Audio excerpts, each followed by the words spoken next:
your gear, let's hit the water. Paddle and fin, where the vibe gets hotter. Kayak fishing, straight talk, hear the stories unfold. Sloppy freshwater adventures bold. With multiple hosts, yeah, the crew's all here. Casting lines in rivers, no need for fear. From the east to the west, we're making waves. Join the tournament hype, see how it raves. Paddle and fin, we're on the go. From the lakes to the oceans, let the good times flow. Fishing tales and triumphs will paint the scene. Jib reviews and profiles, you know what we mean. Bring special guests, every episode shines. This is kayak fishing, where the world aligns.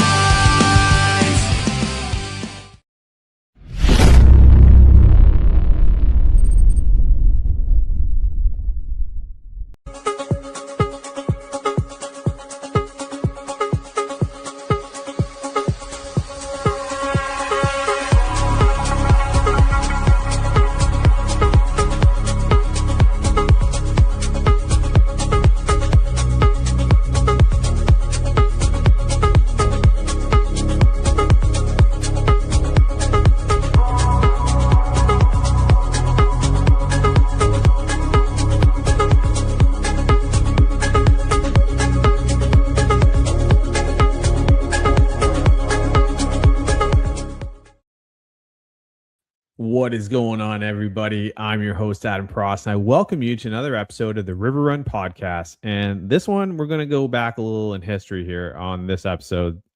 So my guest tonight, he is a Susquehanna River guide. His name is Chris Gorsuch.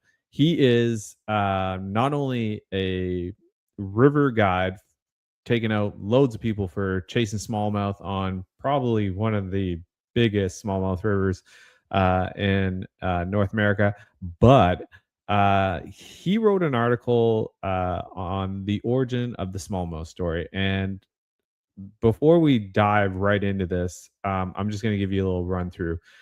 I was just kind of on one of those days where I'm like going through reading stuff, and I was like, I started to stumble upon, the stories of river smallmouth and smallmouth bass, and it's actually quite fascinating to think that, they were taken from certain places and they were put in other rivers. And this actually didn't just date back to, 1900s. This was happening in the 1800s. And I was fascinated by this. So he's going to come on because he wrote the article about this. And so it's just one of those things I think we as listeners might actually be really interested in this. But before I get Chris on, just a couple of things. Don't forget, go check out the Achigan brand. It is the smallmouth brand. It is smallmouth bass gear for you. It is the only brand. If you were a smallmouth nerd like me, you go buy the Achigan brand. They got loads of stuff. They're actually going to be at the well, by this time, this will have already aired, but they'll be at the Bassmaster Classic. I hope you guys have a blast down there. Don't forget also the Kayak Adventure Series. Its first event is coming down in Tallabassee, Florida. Now, I got to be honest with you. I will not be down in Florida, but I'm sure Drew Gregory and all the greatness that he brings will be off the hook for the very first one of the year. So if you haven't already registered or you haven't already made plans, if you're in the area and you might want to check it out, the Kayak Adventure Series is made out for anglers for all over. So yeah, definitely go check it out. It is a worthwhile thing to do. Also, take the time, stop by the Dubro Fishing website. Dubro has an awesome ton of stuff geared for saltwater and freshwater. And don't forget Yak Attack. Yak Attack is rigging the dream. And shout out to Wade Clements. I got to get you back on the podcast. We got to go down the river at some point again. A river runs through it. So so hopefully in a couple episodes, Wade Clements will be back on. But definitely check out definitely let me know if you are going to the Kayak Adventure Series down in Florida, because hey, I would love to hear about it. So definitely want to take a moment though to just appreciate the people that take the time to like message me about episodes, like all this positive feedback. This is no Joe Rogan podcast by any means. This is something I do completely for fun. I love talking to people. I just happen to be a smallmouth nerd, so like if you like to talk smallmouth, hey, hit me up, come on the show. But yeah, no, at the end of it, thanks. I really appreciate that. I love all the positivity and all the feedback and whatnot. So yeah, and like I said, River Run Podcast is on Spotify and it's on YouTube, so you know where to find it. And yeah, thanks. I really appreciate that. It is always uplifting.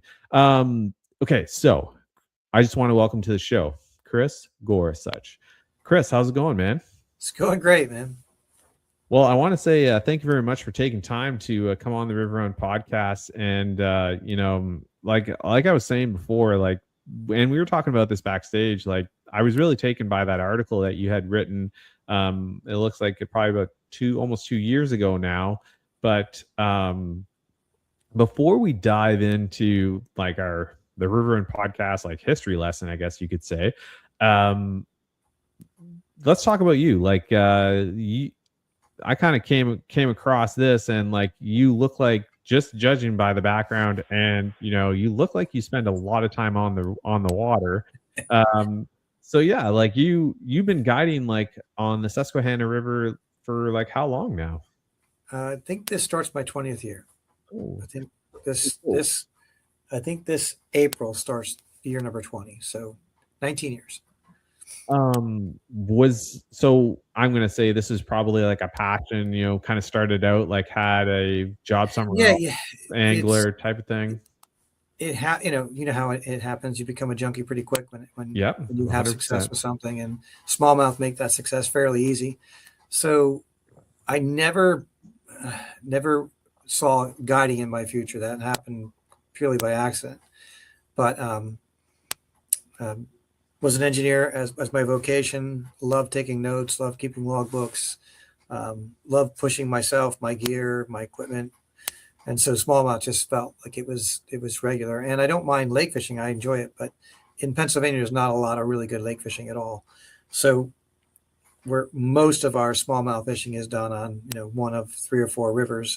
And we have smallmouth now, from all the way east on the Jersey border to all the way west on the Pittsburgh, Ohio border. So you can find smallmouth bass probably within a 25 or 30-minute drive of wherever you live pretty easy. I mean, and they're all going to be stream or river run smallmouth.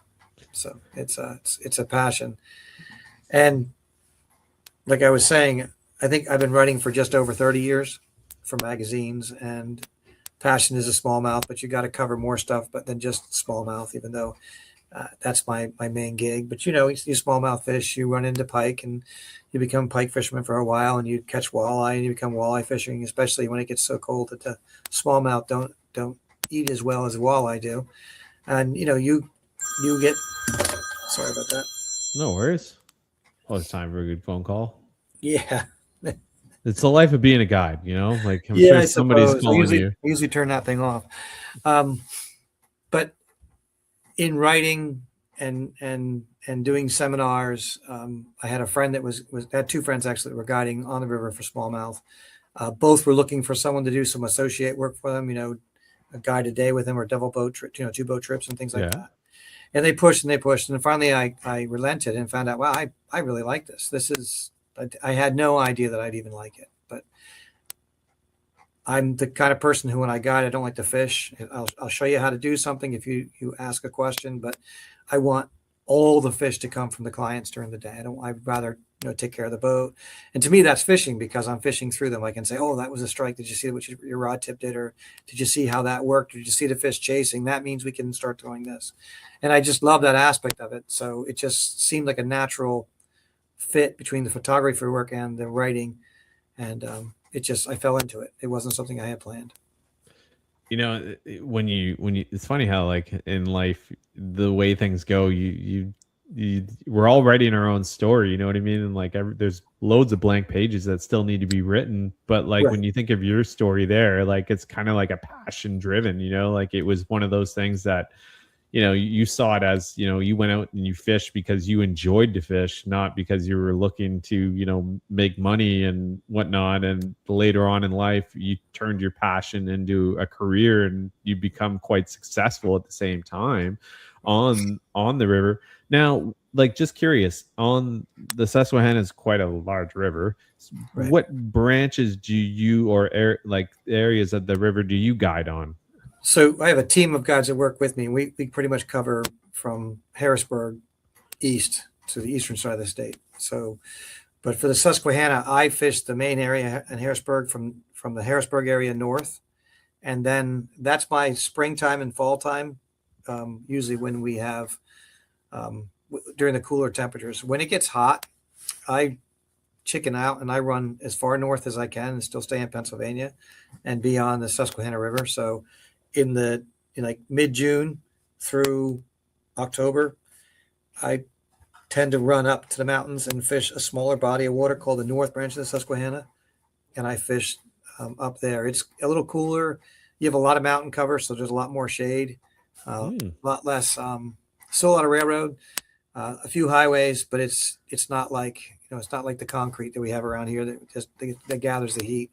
And being a little bit higher in altitude and a little bit more into the mountains, it's just cooler. So I find I can do 2 trips a day without killing myself up there, where down here, the humidity is a bit worse.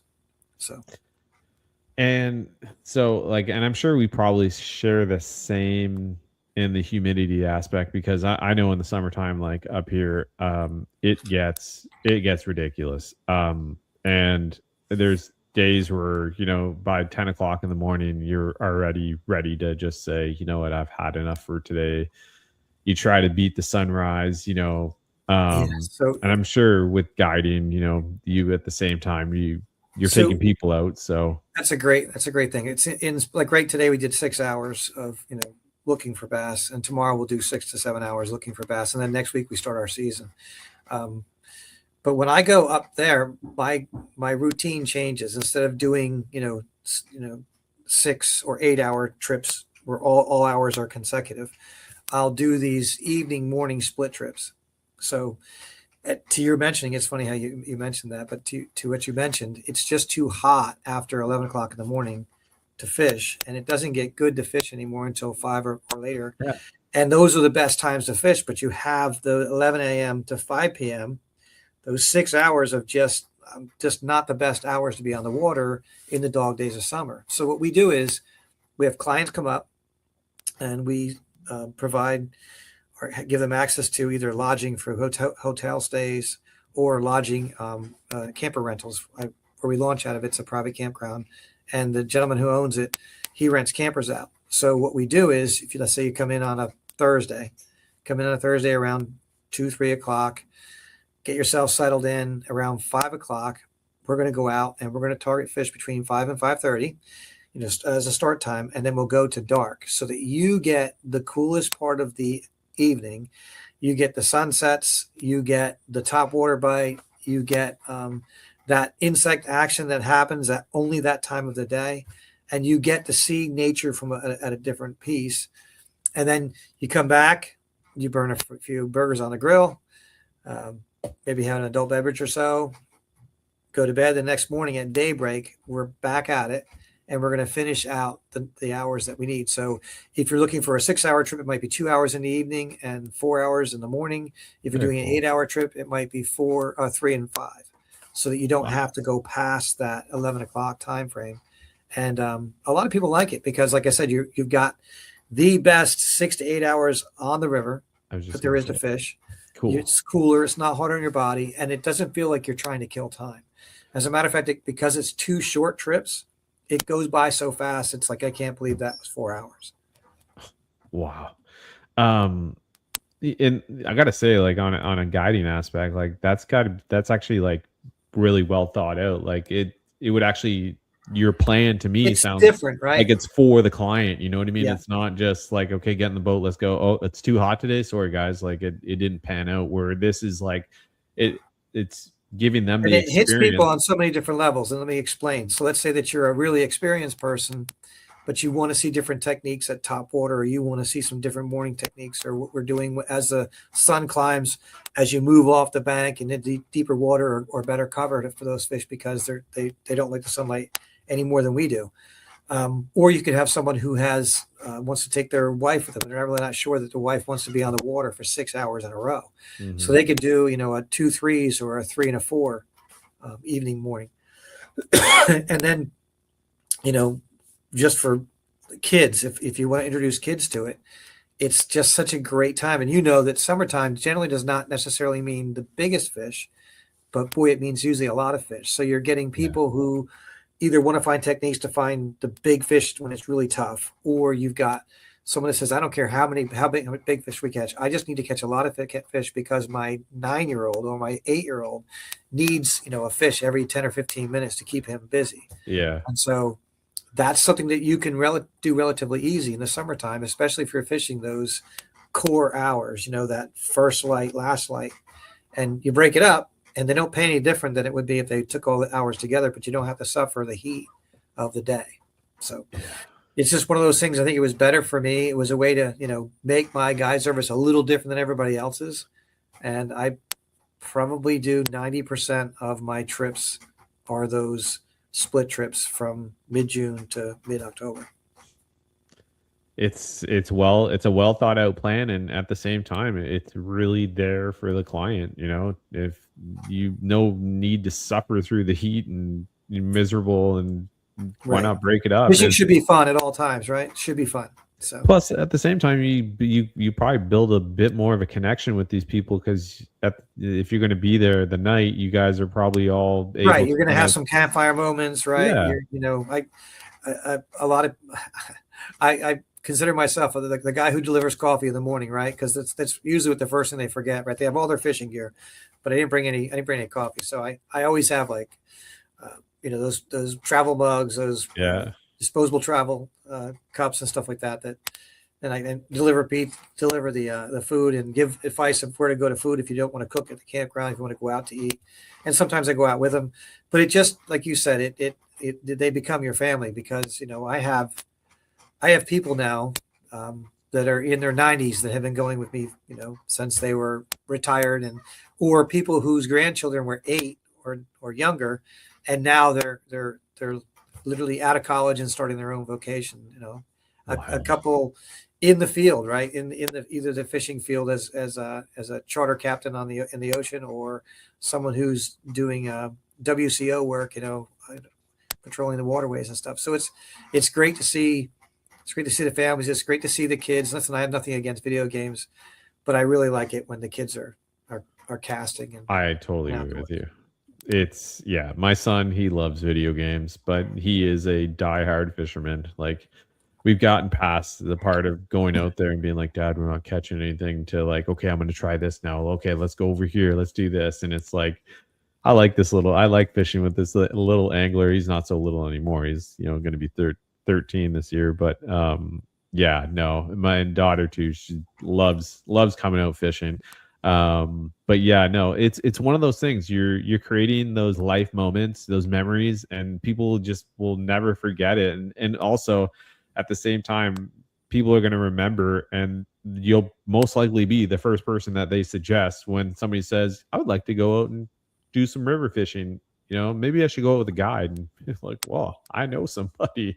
His name's Chris, and Chris has got a cool plan, so it's one of those things, you definitely change. And you, like you were talking about, too, like veterans and whatnot too, that you're taking out, like that's, like it's all good stuff, and I think it's not just a guide service, you're doing a lot more than just putting fish in the boat, everlasting memories and good times, I have 5 guys that work for me, with me, however you want to word it. And the first thing I said is, listen, we got to keep fishing. It's got to be fun. It's there. People are here, and you have no idea what's going on in someone else's life.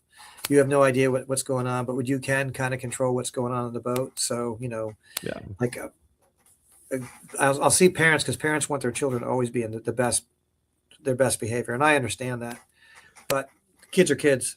Yeah.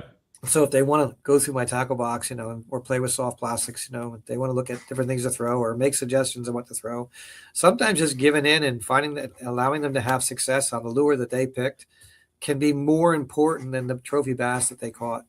Right. Exactly. I mean, I have one young woman, she really, really, really wanted to fish this god awful disco pukey looking grub type, twin grub tail thing that her father got. It had pinks and yellows and fairy colors in it. Little. She called it her little fairy lure. So she wanted to throw it, and the father's going, we'll throw that at the lake back home. I said, we'll put it on. I said, it probably won't work, but we'll put it on. Why not try it? And sure enough, she throws it in, and 10 minutes later catches a fish. And I think to this day, when she sees me, she says, remember you told me I wouldn't catch a fish on that really pinky, really lure, and I did catch it. So it's just funny the way that you make memories sometimes. But exactly, sorry, go ahead. I always tell parents, let the day unfold. They'll be fine. If they need to get out in the water and splash their feet in cold water for a few minutes, or flip over a few rocks and find some either hellgrammites or crayfish, let's do that for 10 minutes to give them just a break, And like I said, those shorter trips that you break up, it's almost like a mini vacation for the parents, and it works out really well. I was just gonna say, behind you, your wall of smallmouth. It looks like you have a couple muskie up there, a walleye. There's a couple walleye. I have pretty much. I want to have everything that we catch in the river. I don't have any catfish up right now. I do have them, but I don't have them up. Wow. And these are mostly, I would say 90% of these are pieces that I got either from auctions, or they're pieces that I had done from replicas. Like the muskie over here is just one that a client of mine caught, and he ended up getting the replica made. And then when he didn't want it anymore, he said, hey, I'd love to have this if you have it in your collection. So we have it here. So it's just very cool. Yeah. So we have rock bass, and I have panfish, and I have perch. I just don't have them up. The show season just ended, so I use these ones off for our shows. And no, that's very cool. I think that's like an awesome backdrop, and I would love to have a taxidermied smallmouth on the wall. I've seen some pretty cool ones. It's pretty artistic people out there in the way that they can do their replicas and whatnot. But yeah, no, I gotta say though, as you get into guiding, and do you still go out? Like, I always wondered this about guides. Do you still go out and fish? Yeah. Or do you kind of say, actually, because I hear some people saying, they're like, oh, if I go out fishing, like I'm not making money, There's a lot of different, I won't say philosophies or viewpoints on it. So I was an engineer for nearly 30 years. It got to a point where they were offering a great retirement package, and I had an opportunity to go do something else, and I took it. And then when that other thing didn't work out, I kind of came back and kind of needed to recenter. So I couldn't go back into engineering right away because of, you sign these things saying I'm not going to go back and directly compete with you if you're going to pay me to take an early retirement. Yeah. So I had some time to kill. So I just decided, well, I'm going to take this part-time guiding that I've been doing for a couple of years, and I'm just going to make a go out of it until let's see if I can make a go out of it.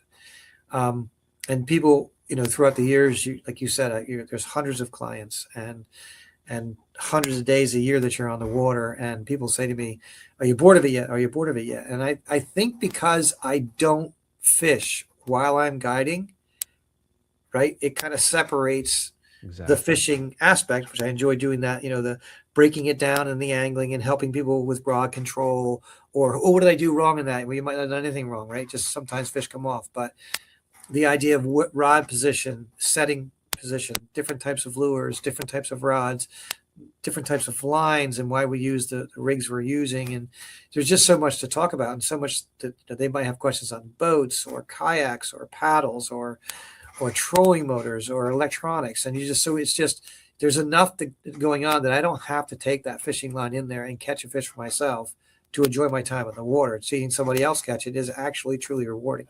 And I don't burn myself out, because the moment that I find that I don't like fishing or I don't enjoy fishing like I used to, I'm probably going to back off from 5 days a week and start doing 3 or 2, because I don't want to lose this passion. But so far, in nearly 20 years, the passion holds. And, as I get older, into my 60s now, you get, I don't think I could cast, 5 or 6 days a week, 8 hours a day. I don't think I could do that. Just body breaks down a bit. Right. So Yeah. It's nice to be on the water. I really enjoy it. I spent a wonderful career indoors. And so that means I don't mind the rain. I don't mind the cold. I don't mind the wind as much as most. It's just being outdoors. I don't oversleep generally, right? I can't think of any time I've ever missed a trip because I overslept. I'm as excited about tomorrow's trip as I am about next Wednesday's trip. Awesome. It's fun. And I do get love that breaks drive. a year and get the wintertime is my time to fish. And I do take a week or 2 off in the spring and the fall, just to do some things for myself, just to keep that passion alive, to learn. And of course, there's always, the long days in the summer, and not every day is booked sometimes. So I can get out on rainy days or high water days when it's not best suited for clients and still feed that passion. When we were talking backstage, right now you run jet boats, but you had mentioned that at one point you were also running wilderness system kayaks, which is super cool. Yes, it was I'll say back in the early 2000s, the kayak fishing world was relatively small. I mean, most of the players that you have, most of the people that you have on your staff, whether it's kayak bass fishing or if it's yak attack, there's several of them. But I knew these guys that run these companies before they were running these companies. Many of them I left when they're either in their first few months of their company or at their first trade show. And so I've been able to see the kayak world explode. But before it exploded, and right around the birth of Yak Attack, or just before Yak Attack, rigging your own fishing kayak from a kayak that really wasn't intended to go fishing was a little fad there for a while. So Awesome. We would rig up a bunch of kayaks. We would help give some ideas to some of these manufacturers and help some of these companies, like Wilderness, like Jackson, that help them evolve their kayak, their fishing kayak in that world. But I don't think anybody who was selling a $300 or $400 kayak at the time, even the more expensive ones, the paddle ones that were out there, I don't think anybody ever foreseen what the kayaks would look like in 20 years, right? So when I was doing it, it was really easy. I had an enclosed trailer. I could hold 6 kayaks in it, and I would recommend that people want to say, well, I want to try a sit-in or a sit-on. I want to try this brand or that brand. I had a lot of different ones. Most of mine were Wilderness, but I had access to other kayaks. So you could take a small group of people out on the river in almost any conditions, right? Usually super shallow conditions that aren't really great for a 3,000-pound boat, but it just it was a great fit for a time when the industry was just really just growing. And right now, I mean, you don't have to rig your own kayak if you don't want to. They have such, a lot of these kayaks have been masterfully designed for your gear. You don't have to come up with stuff that we did back in 2001, 2002. I think one of my first articles on kayak fishing was 99. And of course it had been done before. People have been doing it, but it was not the industry that it is today. Right. So it was great. I probably did it for 5 or 6 years.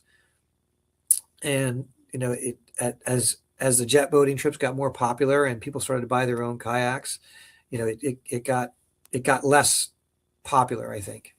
Not kayak fishing, but the classes or the guiding something from the kayak, it got. And probably too, like on if you were to book a trip, for somebody like me going, well, like, yeah, I could do kayak fishing, but I've never had the opportunity to go on a jet boat. Right. Hey, let's check out the jet boat, like I really want to see. And it got more popular. Yeah. You didn't have to worry about paddling. You didn't get separated from your friends, because if you get 4 or 5 people out and one person in the middle trying to guide everybody, or spend an hour with each person, showing them different techniques and racing back and forth, eventually people get spread out. So you're not really with the people. But when you're on the boat, you're literally 10 feet from them all day long, and you don't have to really do anything more than fish, which I think a lot of people enjoy.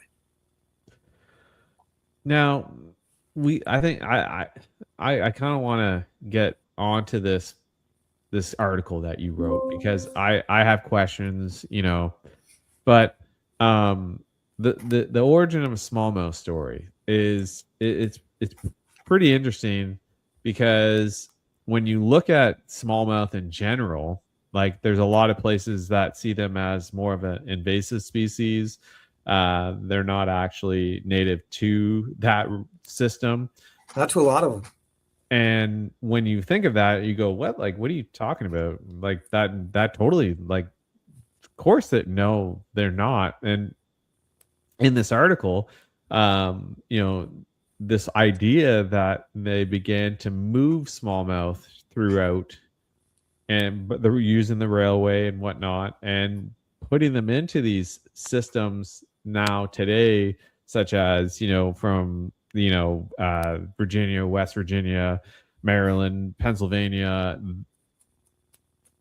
Had that not happened, might not have the same everlasting angler effects that we do have today with those rivers. And a lot of those areas hold some ginormous smallmouth.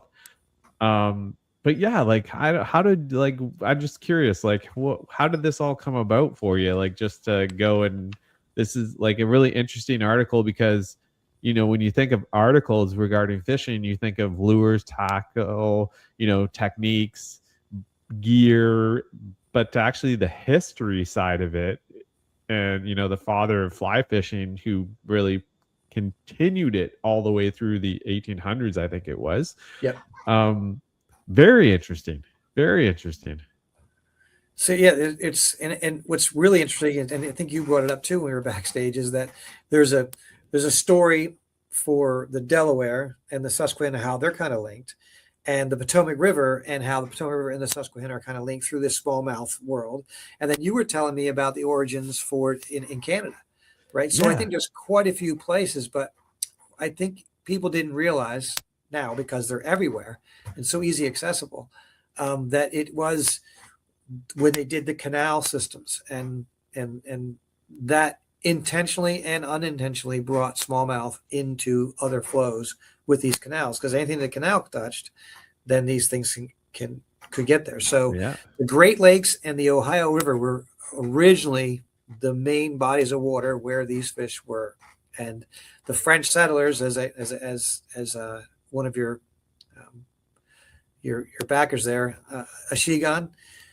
Yes, sounds very similar to the Oshigan word that's in the Algonquin language, and it's a Algonquin French word.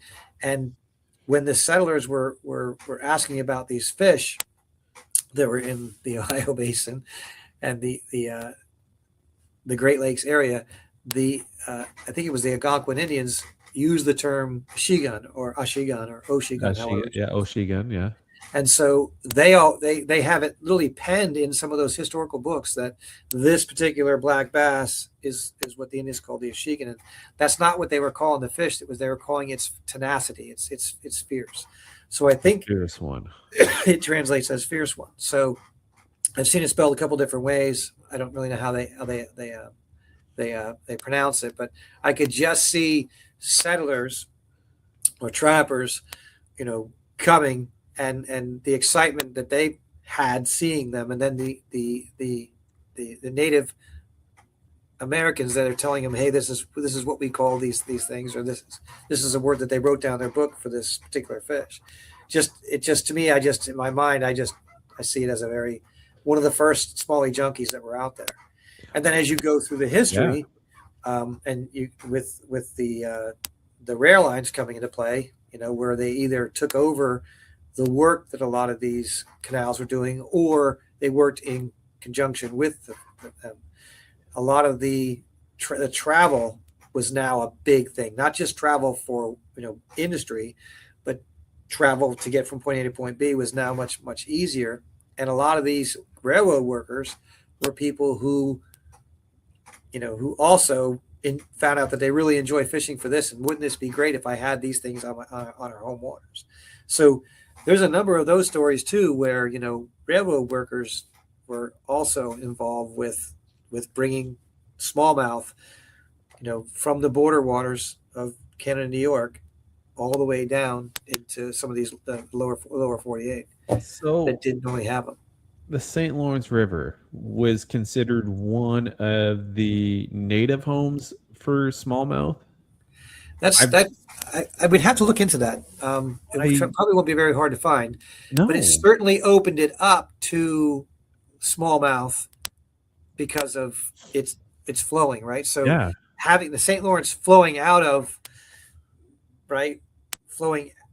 there has to mean it was always native, right? It has to. I mean, it's not man-made. So coming out of Lake Ontario, it would have to be natural run smallmouth.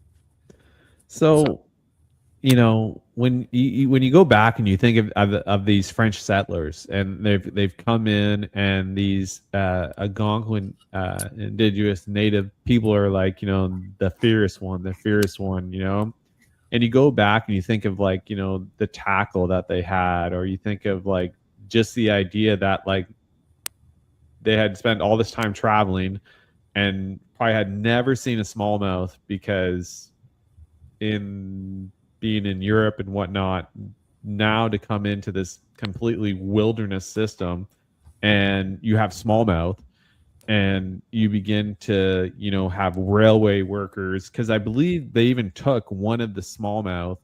There was I think it was a German scientist who had taken one of the smallmouth and had actually sent it back to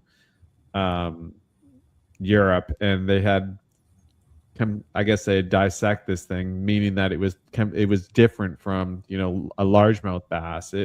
It didn't have the same characteristics of the jawline and the mouth and the fins, and I always kind of, when I go back and I think about you think of what we have today, we get excited about a smallmouth jumping, blowing up in the water, and you said it that first smallmouth junkies.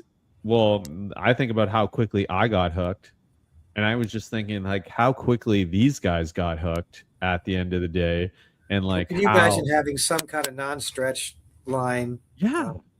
With either a metallic hook or a bone hook from an Indian, and hooking something in a small creek, and can you imagine that first tug on your fingers when that thing took off, right? So it further, well, we know you've always heard pound per pound, Yeah. Nothing fights like a smallmouth in the freshwater world, but there is a lot of truth to it. I mean, it's there. And then if you go, into the late 1700s, into the early 1820s, and then you understand about how for us from the Susquehanna, we got smallmouth from two different places that they weren't native at. So you have Thaddeus Norton who put them in the Delaware, and within a matter of 5 to 7 years, that fishery just takes off, and smallmouth are going all over the place. And a lot of these eastern fisheries used to have either striped bass or salmon running up there, but as pollution or dams went up and other man-made structures overfishing, probably it stopped the salmon from running. It stopped a lot of the ocean run fish from running. So they didn't have a lot to fish for. So when Thaddeus brought it back and it took over, and you could actually go within a few years, go to the shoreline where he let these fish go and catch dozens of fish. The Fish Commission, who awarded him the right to do it in the first place, commissioned him to actually do it again for the Susquehanna. And so fish came from the Delaware, originally from the natural, came from the Delaware. Then the fish were actually caught out of the Delaware and transferred to the Susquehanna. And a very similar situation happened with the Potomac. Around the same time that Thaddeus was doing it there in the Delaware, they had a very successful stocking program that was grassroots on the Potomac, and it took over really, really well. And then they took the around the same time frame that they were doing with the Delaware smallmouth, they took these ones out of Potomac and put it into the Susquehanna as well. So it kind of got a double dose of seeding, if you will. But so it's all literally, as they say, it's all history since then, and it is probably one of the dominant features that you can fish for here.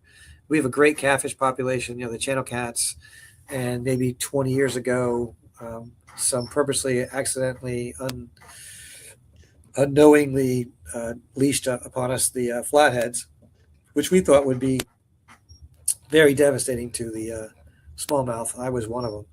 And it did change their habitat. It did change the way that they winterize. They winter themselves, or where they winter their holes. But it didn't change the adaptation of the smallmouth to coexist and just take on some shallower water where these fish don't necessarily always go. So it has changed the way that I fish for them, but it hasn't destroyed the fishery by any margin. Not like I thought it would. Now, I just want to go back here. Thaddeus Norris is what would be known as the father of American fly fishing. Yes, that's what he was well known for. Right. Exactly. He was he would have been, so we're talking like the 1800s here right now. Yeah. So like, let's go back in time here. As he was actually not only just known for fly fishing, but he also took in the idea of conservation. Correct. And the idea that, we should actually really, if you go back to what it is now, a lot of people would say, oh, catch and release is a really important thing. We need to make sure we let the fish go. It is important. He did it at a time when no one even thought that was the craziest thing in the world. Why would you fish and not keep your fish? I mean, we still have that mentality today, right? But can you imagine what percentage of anglers he was at the time that say, no, I just enjoy catching them? Can you imagine the people that said, why would you go fishing there and throw the fish back? Right. It's easy for us right now because we've seen, through decades now of fish management, how important it is to harvest at times and to catch and release. Right. We've seen how certain bodies of water need both. And a lot of these systems are really done well, but for Thaddeus, it had to be something that was outside the realm, because he didn't stock these fish, to eat them. He stocked these fish to catch them because they're so much fun. And if you look at his writings and some of the stuff that he even basically says, you get, and there's a lot of historians here that did it, that fished for smallmouth and had some great sayings about, never stepping into the same river twice, or, pound for pound, or just the fact that you let them go today and someone gets to catch them tomorrow. It's somebody else's fish tomorrow. So it's just a really weird, must have been a really weird concept, in the mid 1800s, and by the time this was successful in the 1870s. Because when you think of this, Mr. Norris here, he was actually born in Virginia, and then from Virginia in his teens he moves up to Pennsylvania, and in Pennsylvania, his passion, I guess it sounds like it must start and in his youth and whatnot. And it begins for like an entire life part here. And he's begun, to really preach the value too of, light tackle. And, that being said, in a time when are you really talking about tackle? Like, are you like, are I mean, we just have advertisements for you'd rod have to and reel? realize it was, if it wasn't fly fishing, it was going to be some kind of a spin fishing. In 1800s, I'm not even sure, it was, what the line would be. Would it be Dacron still, or something along those lines? Would it be one of those conventional little tiny conventional reels that came over from Europe? I mean, yeah, they definitely had a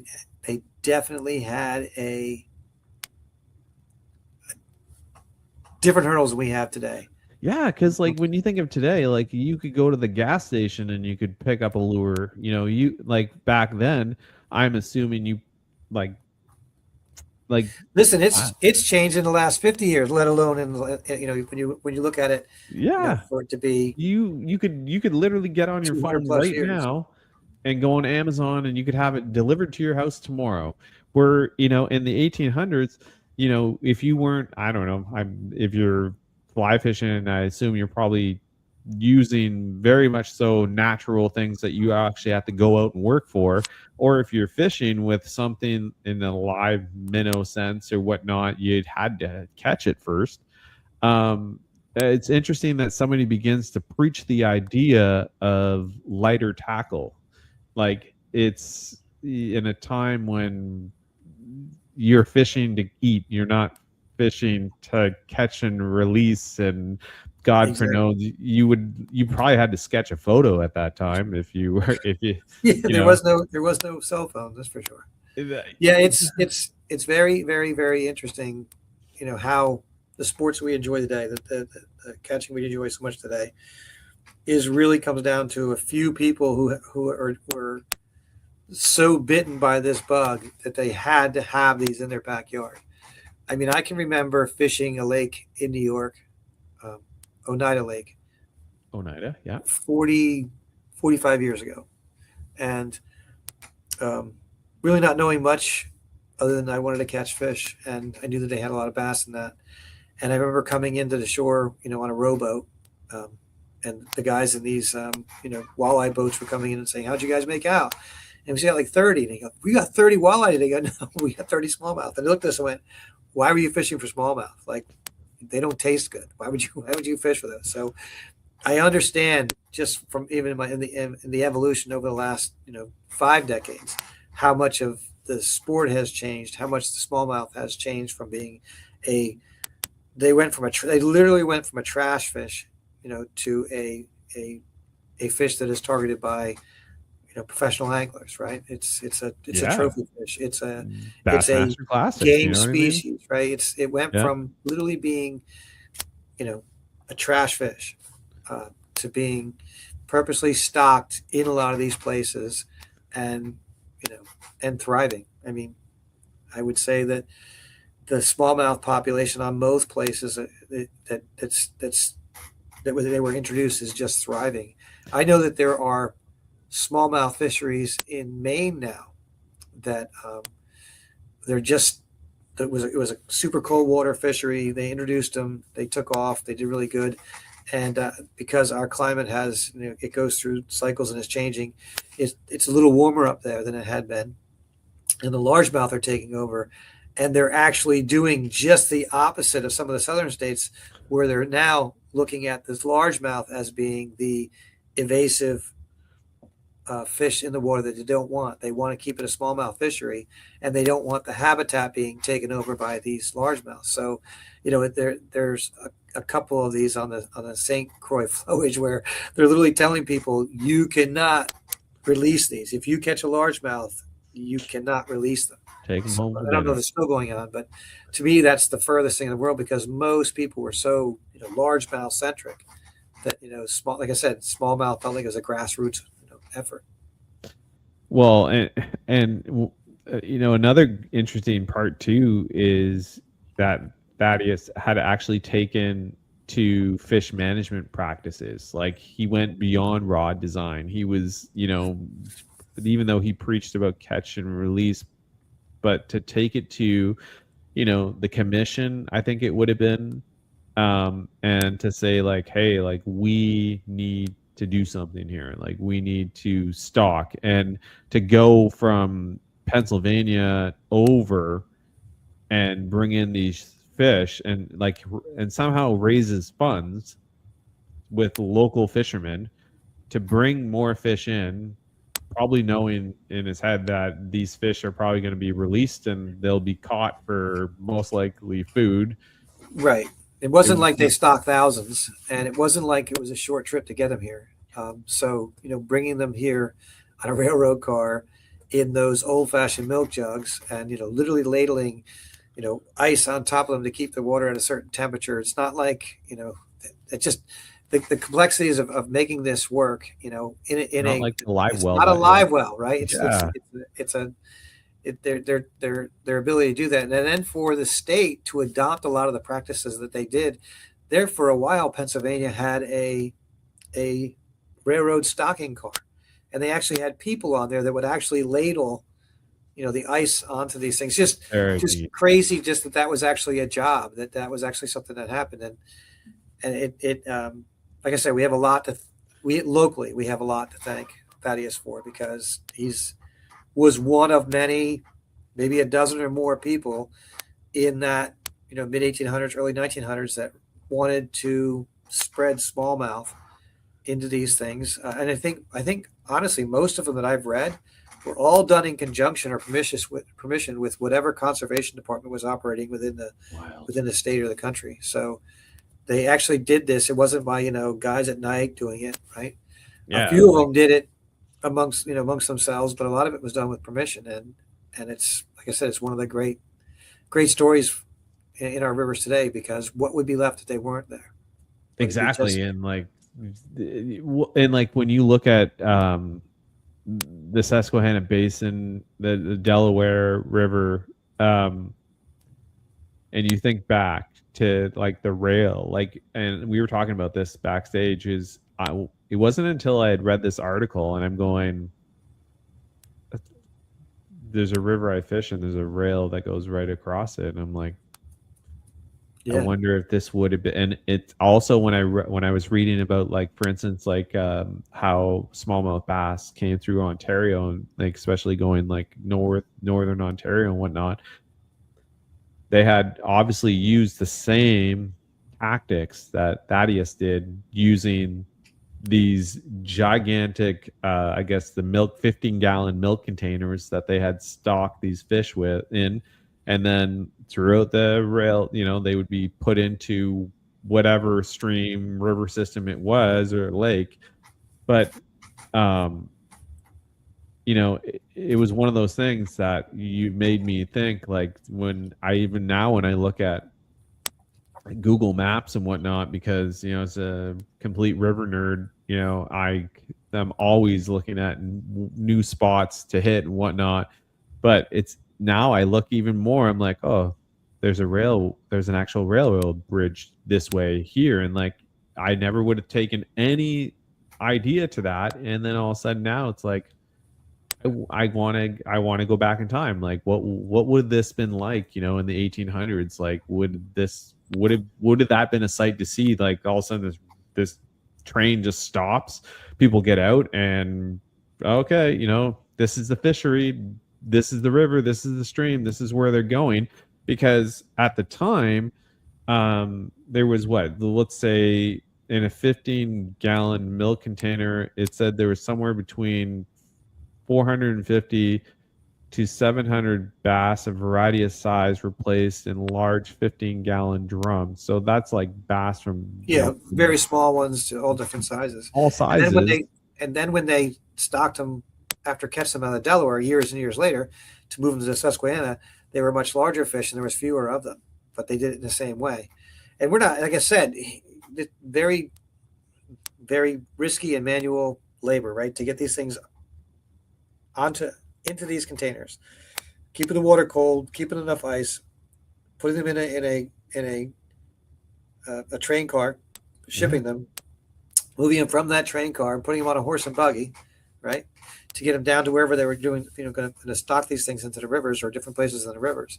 It took a lot for those. It took a lot of risk on that first, a couple $100 a day it cost them to do this. Well, and if you go back to how much he had purchased these smallmouth for, he was purchasing them at 25 cents US a piece in a time where, you know, in the 1800s, I don't know how much, you know, money would be going through, but You'd you think there know, would be people jumping on that one to figure out, you know. yeah, and you know, let's say he had spent, you know, well over $1,100, you know, on these smallmouth, you know, that he had raised through locals. Like, it sounds like it's donation through the community of sportsmen here who enjoyed fishing for it.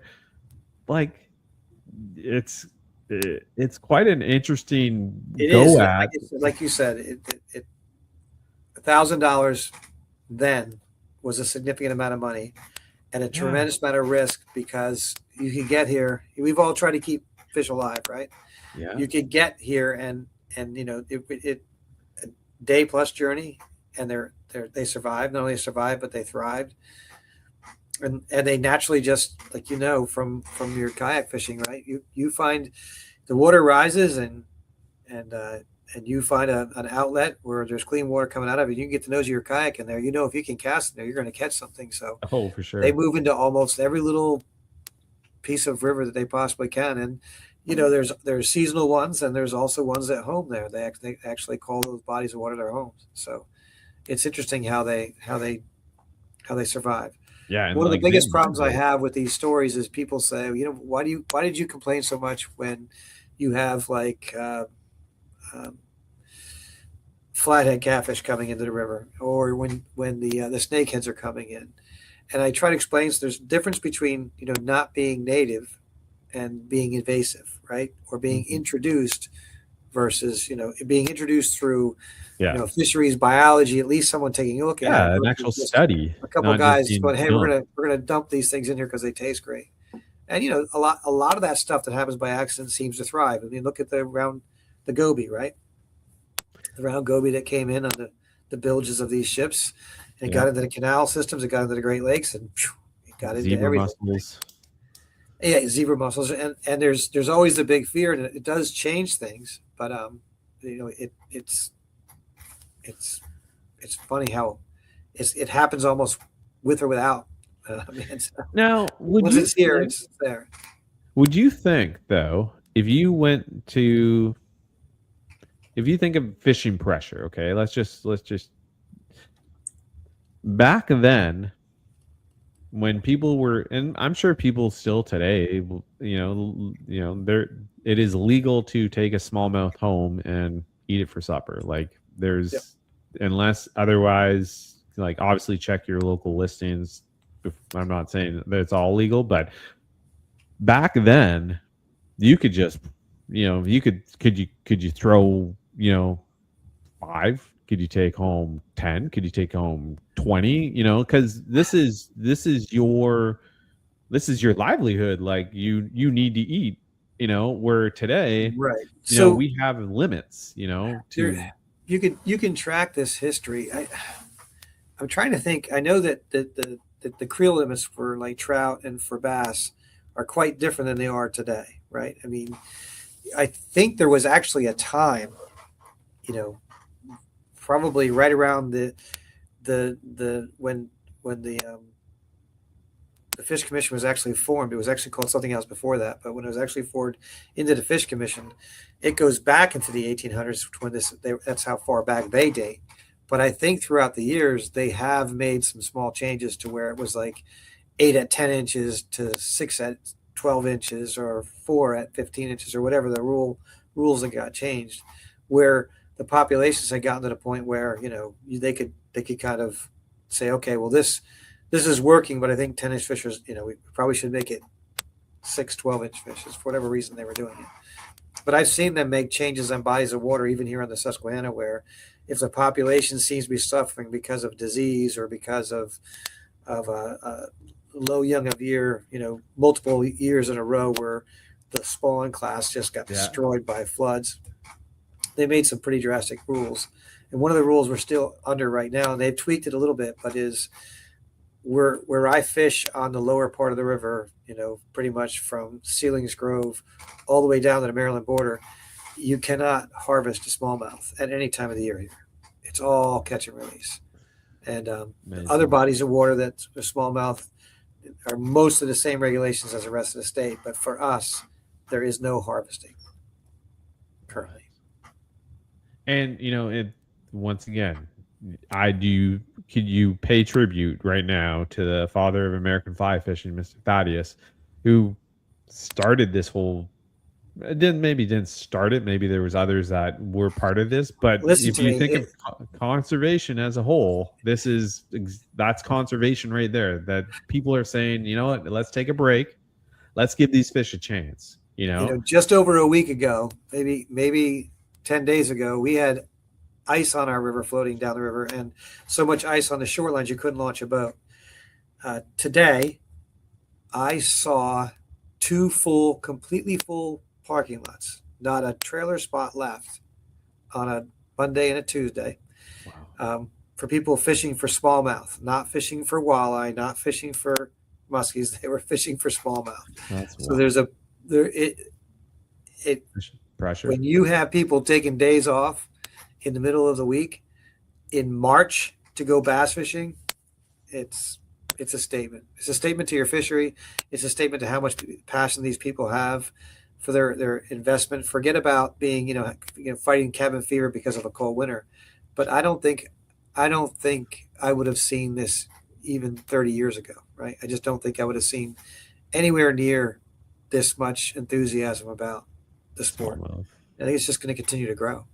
And it only should, and that's why at the same time for us, like, I think, like, for me, like, I solely believe in the duty to take care of our fisheries, keep them around, because I want my kids and I want their kids, and I want people to still be able to go out and fish and still have that same excitement that I had and I have for smallmouth fishing.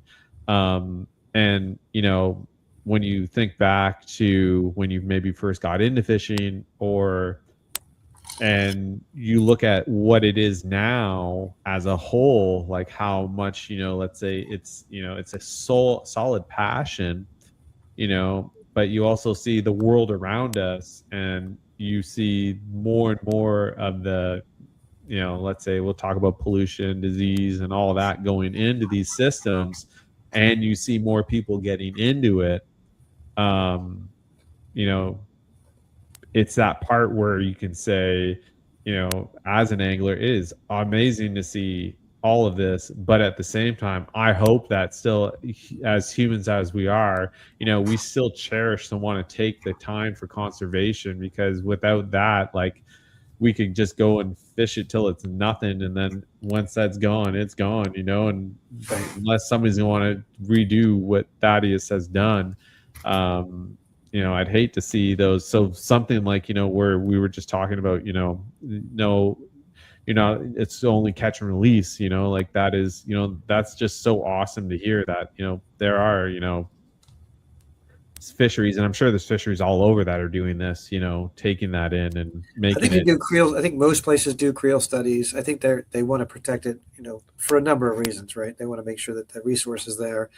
I like the attitude with the, some of these, anglers promoting, resource first, enjoying the catch and release part. Also understanding that there are times when harvest is probably a smarter move, right? If you've got stunned fish, or you need to harvest a portion of those fish to make, to allow them to grow, or to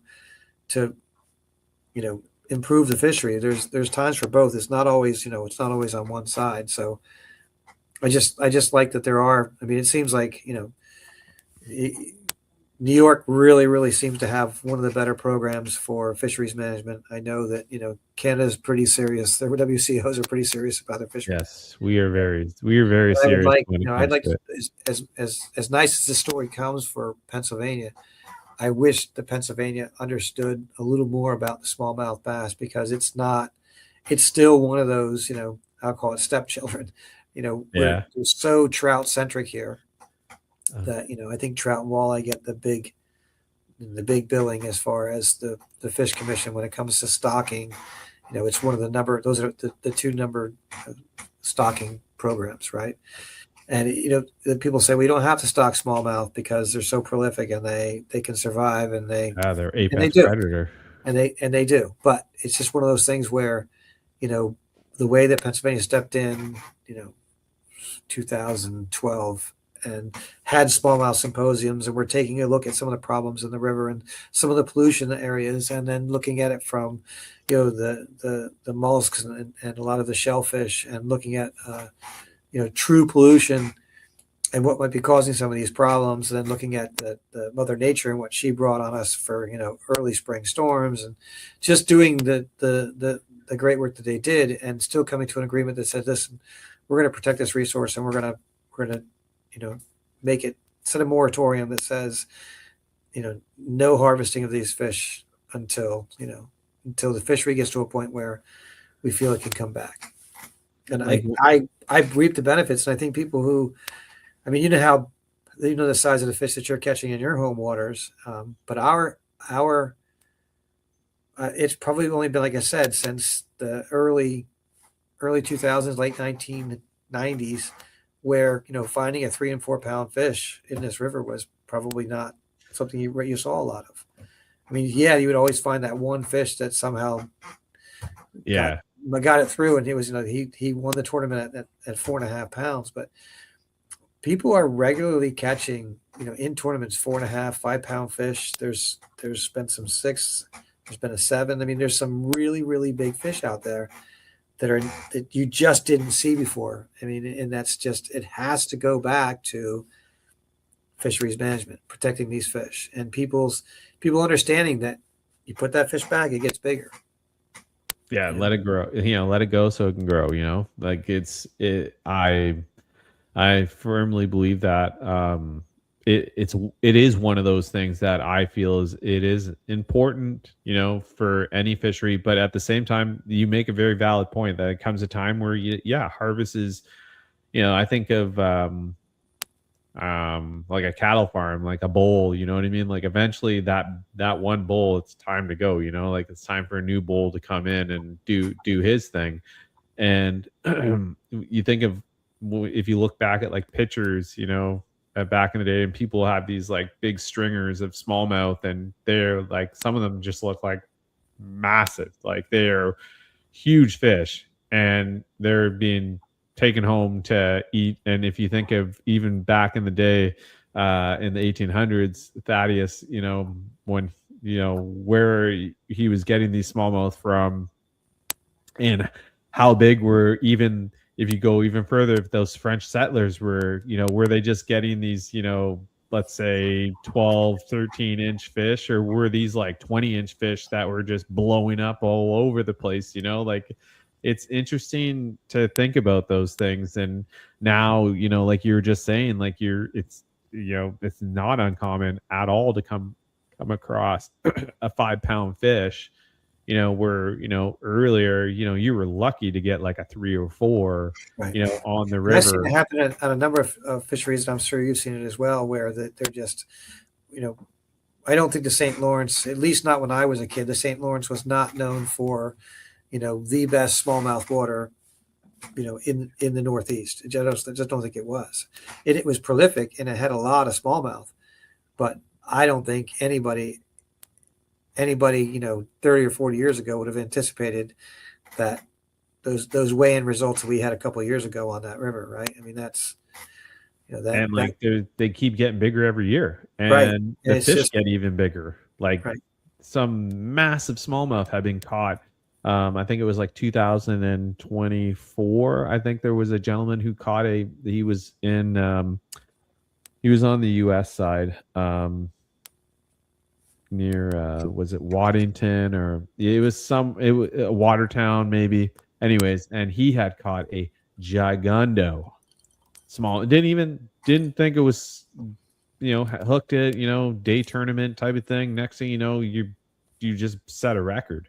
And in the end, he just put it back. He was like, and I'm not going to hold on to this fish because, the state wants to come and, weigh it. And the good chance fish is going to probably die. Yep. So I'm just going to put this thing back, because a fish that big, Jesus, how old is that fish? You know what I mean? And like, Was it 15 years old? Was it older than that? And some of these things are growing. The food, some are crediting like the goby as being one of the reasons why these fish are, why your fish there on the St. Lawrence Seaway are getting so big, or the Great Lakes. I don't know.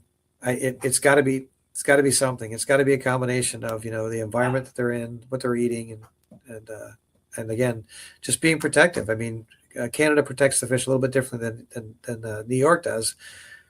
I think I'm sure year to year one side's better than the other, but they're working to certainly make that fishery the world-class fishery that it is.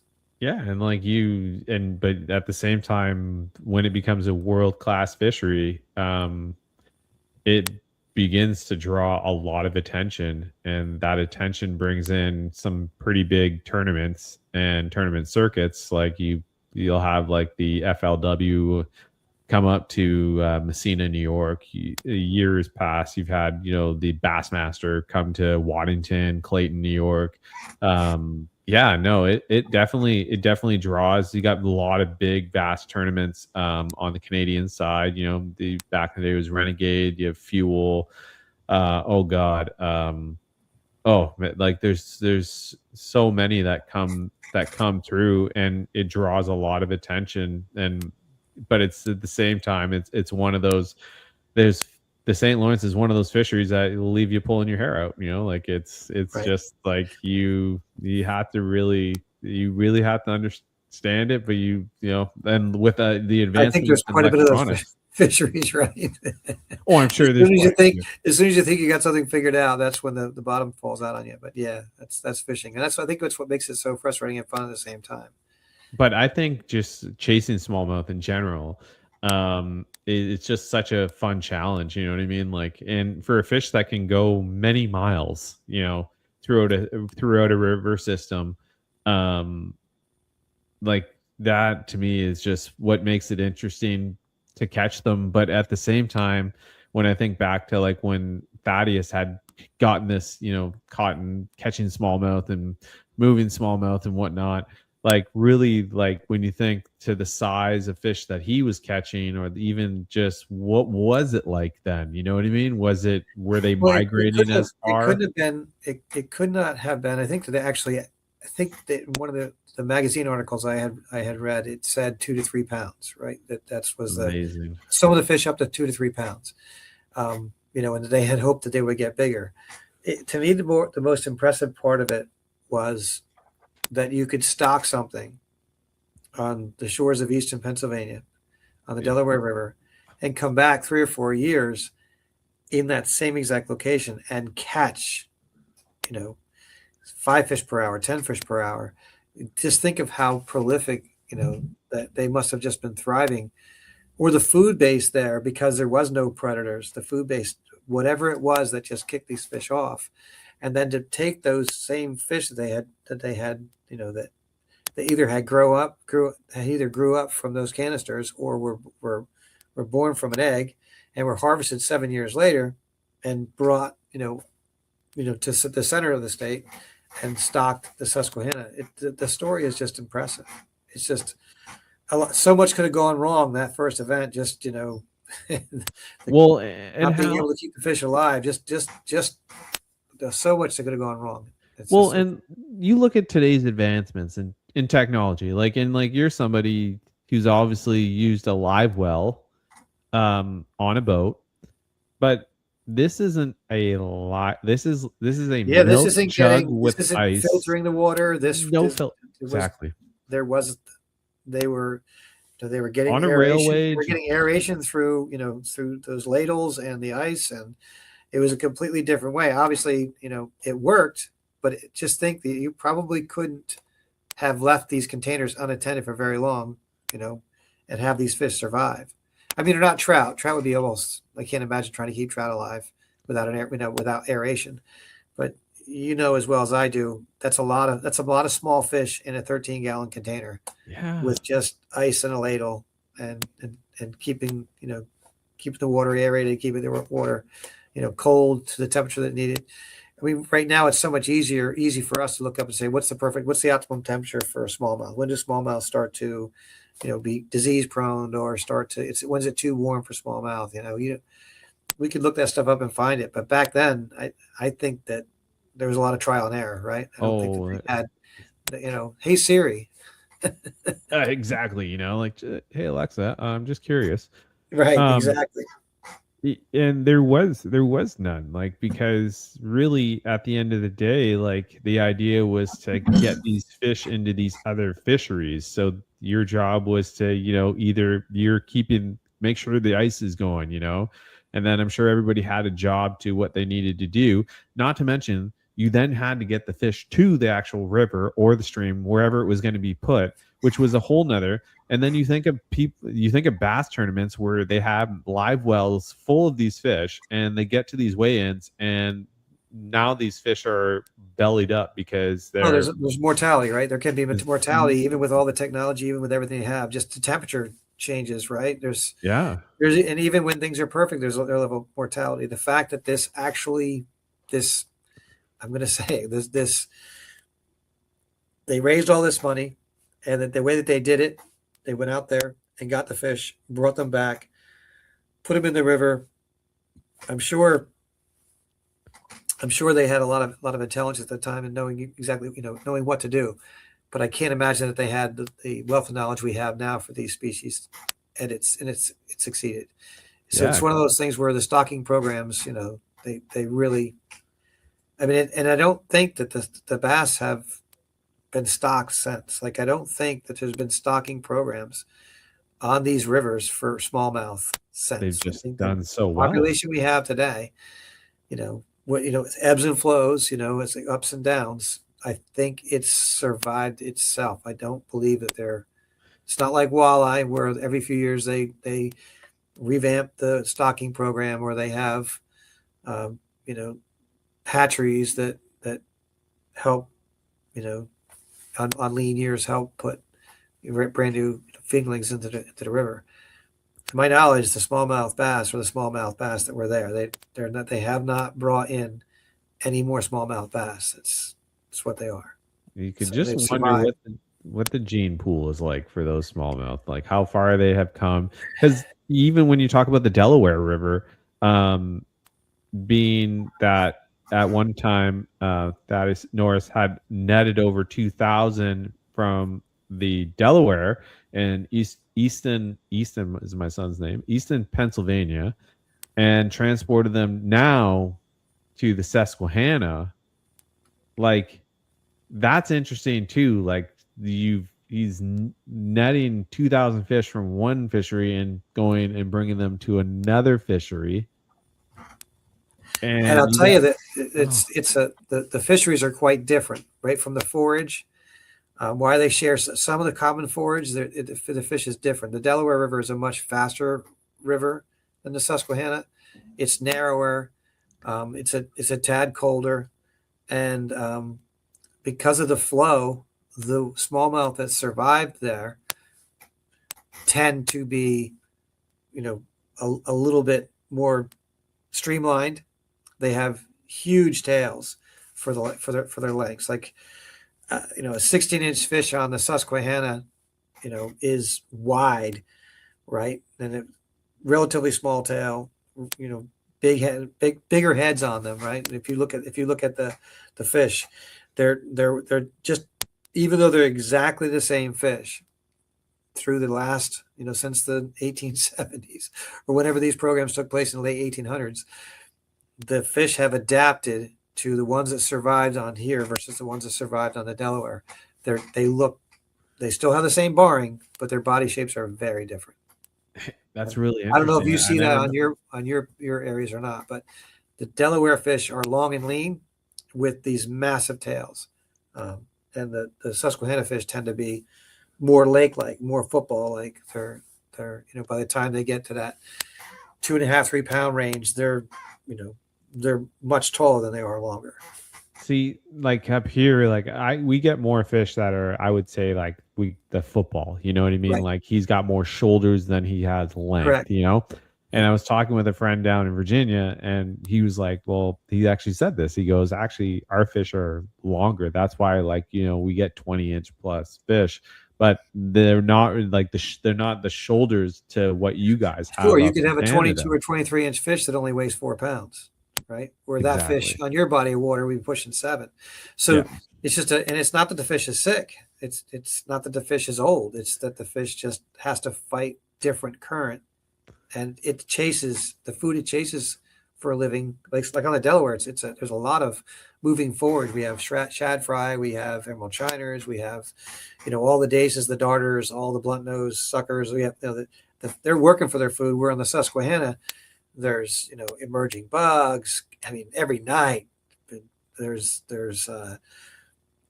hellgrammites and 7 different species of crayfish, and you can't walk on that river without hearing crayfish being crushed under your feet because they're everywhere. That's and wild. So I just think that the forage in this river and how slow the river flows, during the normal summer months compared to other rivers like the Delaware, I think it just has created, these runners versus sitters, right? These couch potatoes of bass that sit here in the Susquehanna and just don't have to go more than a few feet to get their fish. I mean, or get their forage. So, and it's a very different fishery. Even like as you go into like you when Thaddeus had moved like from one river to another, you could even talking about the Potomac was very similar way that it was done too, moving fish. But the idea that there was a rail car that was called the Susquehanna, right? And that is, I'm sure back then people just there's the fish car, you know what I mean? Like that's right. And today, when you think everybody, like I have never personally ever been to the Susquehanna River, but when I hear about the Susquehanna River, I'm like, holy Jesus, like I gotta get down there. Like that's to me, it's like it would be a dream to be able to go out and catch the smallmouth, and a bucket list trip, where back then, oh, there goes the Susquehanna, which is just at that point in time, fish car. Yeah. Who knew it would be a fishery that would be so, I guess in some ways too, it could have it plus its negatives and its positives, being it's a great fishery, but it draws people from all over now to fish for smallmouth. And it's they weren't even from there. They were brought there, And the fish that we lost, like I said, I mean, there's ocean run fish that used to make a lot of these, rivers that connected to the Atlantic actually had Atlantic run salmon at one point in time in their histories, right? In their past. And whether it was industrialization or, modernization and building dams that blocked them from getting up, it's just, or the type of water it's not as clean as it was, and the salmon, we know that the salmon needed very, very clean water to do their migration. So it went from being I think there was even a time when the suckers were low on the river, like they had been almost over harvested, right? So you've gone from this great natural fishery that went through an industrial revolution, and very well put. And the fishery was practically dead to, I'm not going to say clean water acts, but concerned citizens who brought back a fishery, while albeit not salmon, they brought back a extremely fun fish to catch, and it's just thrived. So it's just it's an interesting story. I wish there was more written about it, but it's a great story. I got it. Like I really got to say, like it like I actually like if you Google it, you'll find it, and I'm gonna actually put this in down with the links and everything. But when you look at these fisheries today, and you think about smallmouth fishing, and you think of the Mid-Atlantic as a whole, and you think of like Virginia, West Virginia, Maryland, and Pennsylvania, If it didn't have smallmouth, Well, yeah. I mean, like I said, you just take a look at Pennsylvania. We have like we have some nice lakes, but we don't have anything like New York, which is right on our border. yeah, And if we didn't have river fishing, right? I mean, we're a very we're we're a very outdoorsy group of people here. So I don't know, very there. You have your trout fishermen, you have your largemouth fishermen, you have your smallmouth fishermen, you have people who target. I mean, but Pennsylvania has no salt water. There's no shorelines for salt water. Our lakes are limited. There's not a lot of them. There's a few large man-made lakes that have fish in them, smallmouth to boot. But if it had not been this way, I mean, just look at the revenue some of these smaller towns are bringing in yeah. because people are I was traveling to come every morning. There's a Sheets is full. There's 3 or 4 boats in the parking lot. They're putting fuel in. They're getting their food for the day. They're staying at hotels. They're doing it. I wish there was a way that we could just really not get focused on the money, but just how different life might be if this wasn't here. Like, yeah, one fish, one species of fish, right, smallmouth bass brought in buckets, yeah, right? Well, milk cans. It would be neat to see, because I see the small motels and hotels here, and I know that there's enough commerce that goes on, but I also see the boats that are parked out front, and you can just, and if you go in New York during the opening seasons of some of these fisheries, like whether it's walleye season or bass season, you see it yourself. You've got to see it in Canada as well, right? Where yeah. You'll see what these tournaments bring in when they bring in not just the people who are in the actual competition, but the support people, the vendors, what they're doing for the local economy, and it's just a really cool kind of story. And sharing this particular species with the Mid-Atlantic states that would not have ever seen these fish, outside of the Great Lakes and the Ohio Basin.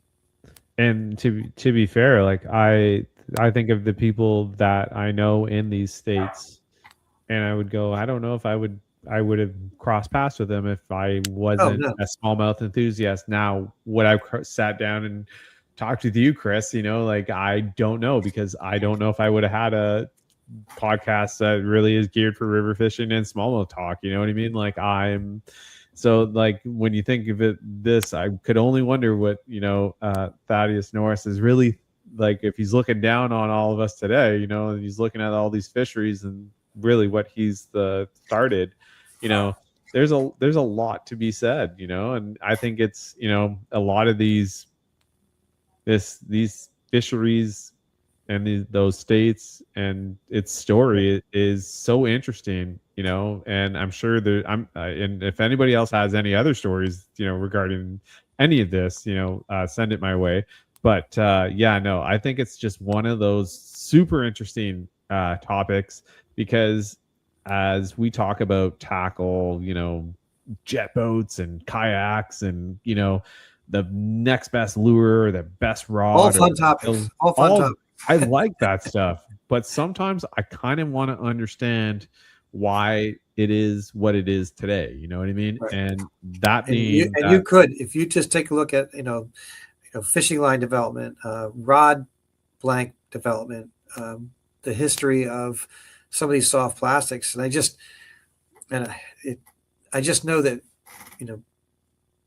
at a 15-year-old, when I was 15, there wasn't a lot of options. There was a few great bait companies out there, Mann's Bait Company and a few others that were out there when I was 15 years old, but you were literally stuck to cardstock type lures, things you would pull off of. Okay, yeah. The manufacturers would staple them to a card and stamp their name on it, and you would buy Mann's Worm, or you would buy Mr. Twister Curltail, or I remember a lot of these lures that are now, everybody makes a tube, but I remember when that tube first came out, right? And or everybody makes a creature bait, but I remember when some of these creature baits came out, and right now there's dozens of manufacturers that make them from all different types of, floating plastics, sinking plastics, plastisol versus Lastec, hard baits, soft baits. I mean, there's just so much out there that, it's a great piece of our fishing history when you look back and look at just how far the reels have come, how far spinning reels have come, how far casting reels have come. Marginally better than when I was 15, right? I mean, there's not even the same thing. They don't even look the same. But just, if my grandfather was still alive, to go back and look at what his first fishing, I have a couple of his old fishing reels and, some metal rods. I mean, can you imagine an aluminum fishing rod? The thing's terrible. And some of the fiberglass stuff that these guys were catching doing some crazy things with some pretty poor fishing gear, right? It's just, there's so much to this that goes back, and not even just, you mentioned it. You had netters or people who are fishing for food, and then you had your elite sportsmen that were part of either royalty, or you weren't even allowed to fish for these things because that stream belonged to somebody else. And now we can just go out and do it, right? And there's so much more out there. Like, you could literally go on Google and type in, or go on YouTube and type, how do I catch a smallmouth? And I guarantee there's probably like 8 million videos on how to catch a smallmouth. So you're probably going to be there a while. But, when you think of it, there's magazines, there's, internet websites that are in forums and groups on Facebook and social media. And part of the the writing, the logging, the fishing, doing the things, those are all great. But being able, as you mentioned, because you have a 13-year-old son that's been fishing with you for a decade now, it's fun to watch it through their eyes and watch them get excited and turned on about it, because I have my own children now. I have grandchildren that are doing it, and it's funny because they're just as excited as I was. And I'll talk to some of their friends, or they'll talk to their friends and say, "Oh, you've never been fishing before?" It's like, so it's opening it up, and you never know the impact that you have on the water when you're on the water. Not necessarily to creating new fisheries or creating a new lure, or inventing a new substrate that can make our rods even better or lighter or more sensitive, but just what you can do in the lives of other people. Like I said, you never know what someone else is going on in their lives. Exactly. And just putting them on the water and giving them that day, or giving them that moment with a friend that they haven't seen for years, or the people that they get together. I have college roommates that get together. They're in their 60s or 70s now, but they get together to go smallmouth fishing, wicked, once a year. And it started out where they would do these boundary water canoe things, canoe things. Oh, the boundary waters. Okay. Yeah. And then they got kayaks. And as they got older, they realized, well, I can't sit down in a kayak or a canoe, at 70 years old anymore. They transitioned into the guiding thing, but it's always about fishing. And it's one of those great things, because to me, it's not, you can be from almost any religious situation, any political stance. And while you might have some fun, flare-ups in the boat, calling each other names for fun, the fishing kind of is that one piece that brings them together in that moment, because they can both celebrate, no matter what their differences are, no matter, economical, cultural. It's just I've seen it happen. I've seen people who were, they've been fishing their entire lives, and they could hit, a bucket from 50 feet. 9 out of 10 times, to the guy that can hardly keep his bait out of the trees, enjoying the exact same moment on the exact same boat, doing the exact same thing in a very different way.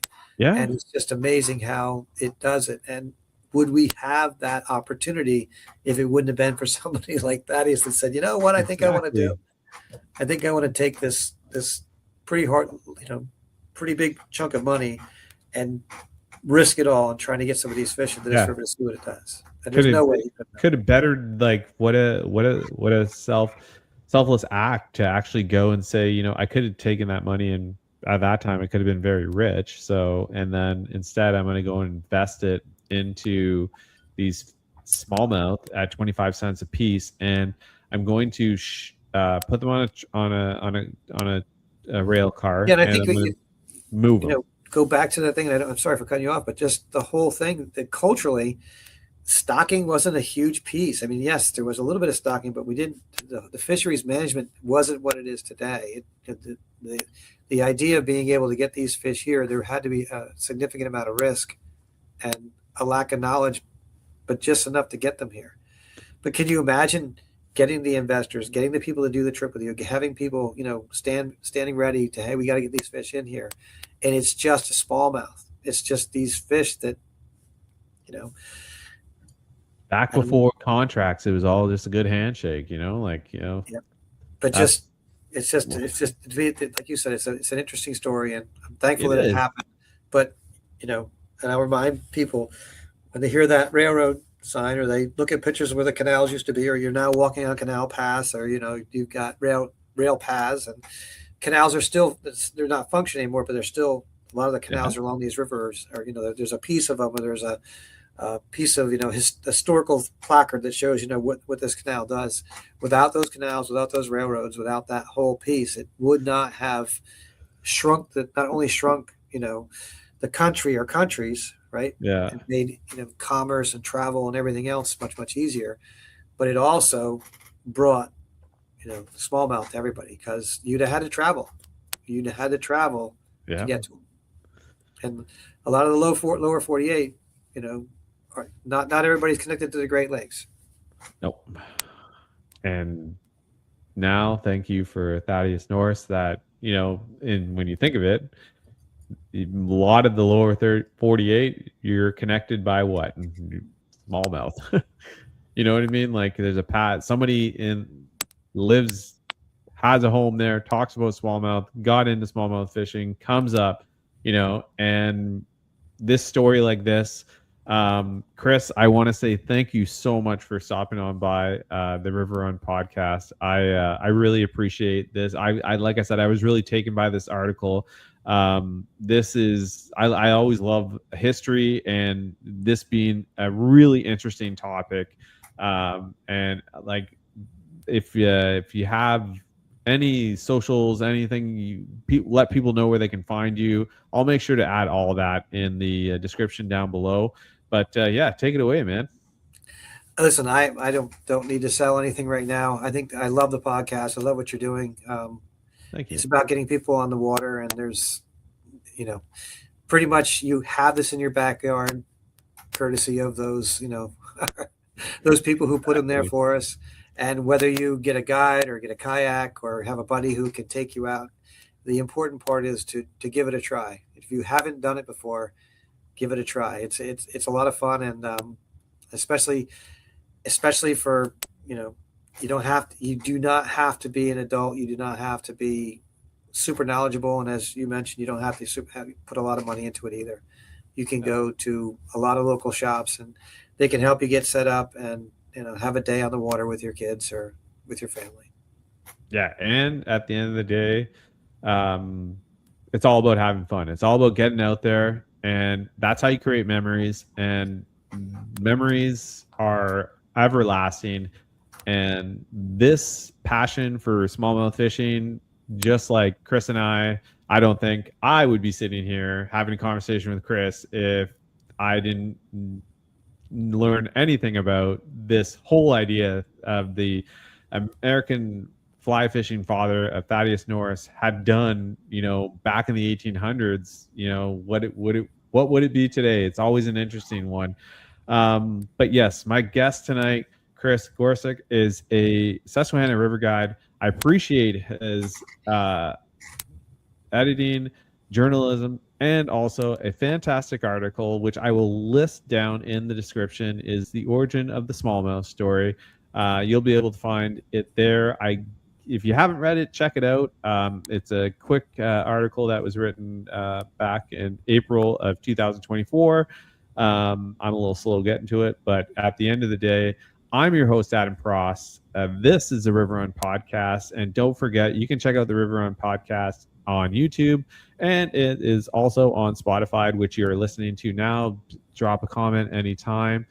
And I thank you, all my listeners. And I thank my guest tonight, Chris Gorsuch, as a phenomenal guest for a phenomenal story. And we will see you soon. Take care. Bye. Thank you for tuning in to the Paddle and Fin Podcast Network. We hope you enjoyed the show. Don't forget, for future shows, like, follow, share, and hit that subscribe button. Make sure you check out our individual channels and accounts too. Want to be a guest on one of our shows and talk of adventures, gear, or products? Contact us. Thank you for watching The Noob Show with Matt Gibson, Chasing the Tide with Dustin Nichols, The Rusty Hook with John Rapp, The River Run with Adam Fraser Pross, May Contain Fishing with Daniel Woodcock, Chasing the 20s with Carlisle Esterly and Sean Lavery, Friday Night Bites with Brian Schiller. Thanks for tuning into the Paddle and Fin Network. Subscribe and always